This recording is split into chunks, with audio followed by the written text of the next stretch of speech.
اللہ اللہ اللہ۔ بسم اللہ الرحمن الرحیم۔ الحمد للہ رب العالمین، والصلاة والسلام علی سید المرسلین وخاتم النبیین محمد وآلہ واصحابہ اجمعین، اما بعد فاعوذ باللہ من الشیطان الرجیم۔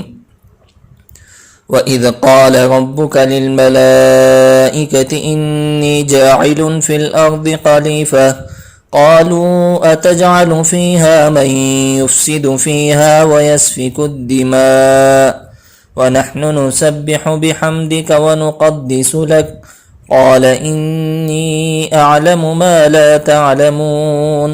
صدق اللہ مولانا العظیم۔ معزز سامعین،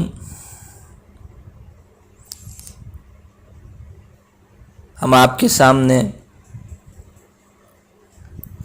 انسان کا وجود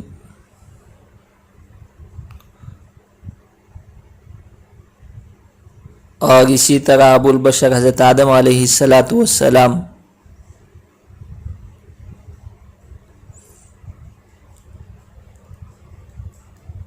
آج علمی نقطۂ نگاہ سے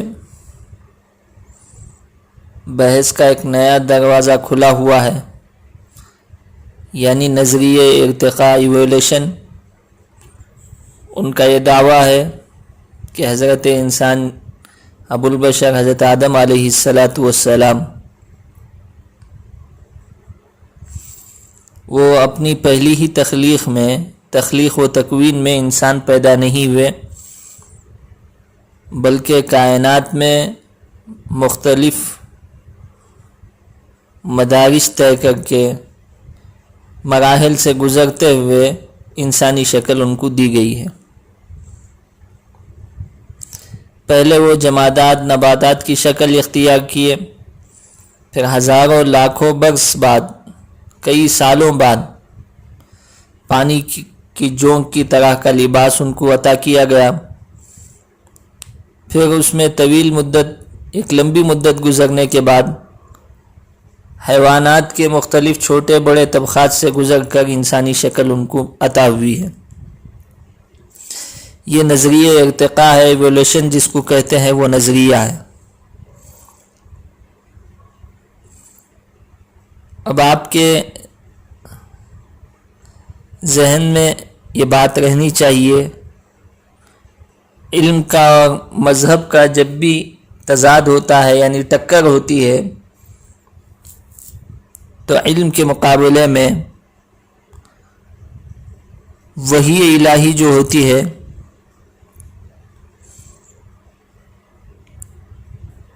وہ فیصلہ گر ہوتی ہے، اس سے فیصلہ ہوتا ہے۔ علم انسان کا یہ کہتا ہے کہ انسان پہلے جانور تھا، اس سے پہلے پانی کی جونک تھا، اس سے پہلے نباتات تھا، اور مختلف مدارج سے مختلف طبقات سے گزر کر یہ انسان کی شکل عطا ہوئی ہے، جس کو ہم اور آپ دیکھ رہے ہیں اور ہم اور آپ میں اس کا نمونہ ہے۔ لیکن وحی الہی خدائے رب ذوالجلال نے حضرت انسان کے متعلق فرمایا کہ ہم نے انسان کو کھنکھناتی ہوئی مٹی سے پیدا کیا ہے۔ معزز سامعین، آپ کو معلوم ہونا چاہیے، قرآن شریف میں حضرت آدم علیہ السلام کا نام اور ان کا تذکرہ 25 مرتبہ 25 آیات میں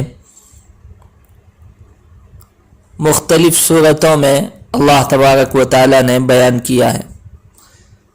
انداز بیان اور اسی طرح تعبیرات مختلف ہیں، لیکن مقصد اور واقعہ اور اس کی حقیقت ایک ہی ہے۔ اور معزز سامعین، آپ کو یہ معلوم ہونا چاہیے، قرآن کریم میں جب بھی ایسے تاریخی واقعات بیان کیے جاتے ہیں تو اس کا مقصد صرف یہ نہیں ہوتا ہے کہ اس کو تاریخ میں درج کرنا ہے، بلکہ اس کا مقصد تنہا یہ ہوتا ہے کہ وہ ان واقعات سے پیدا شدہ نتائج کو انسان کی فلاح و کامیابی اور ہدایت کے لیے نصیحت اور عبرت بنائے، اور انسانی عقل و جذبات سے یہ اپیل کرے کہ وہ قوانین فطرت کے سانچے میں ڈھلے ہوئے ہیں،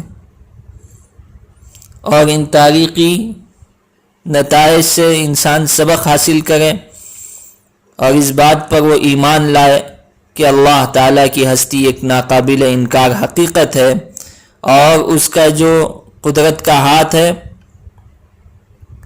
وہ تمام چیزوں پر کار فرما ہے، اور اسی مذہب کے احکام کی پیروی میں فلاح و نجات اور ہر قسم کی ترقی کا راز مضمر ہے، یعنی چھپا ہوا ہے، جس کا نام مذہب فطرت یا اسلام ہے۔ انسان کو یہ واقعات سے ذہن میں یہ اپیل ہوتی ہے اور اس کے جذبات کا ایک رخ بنتا ہے۔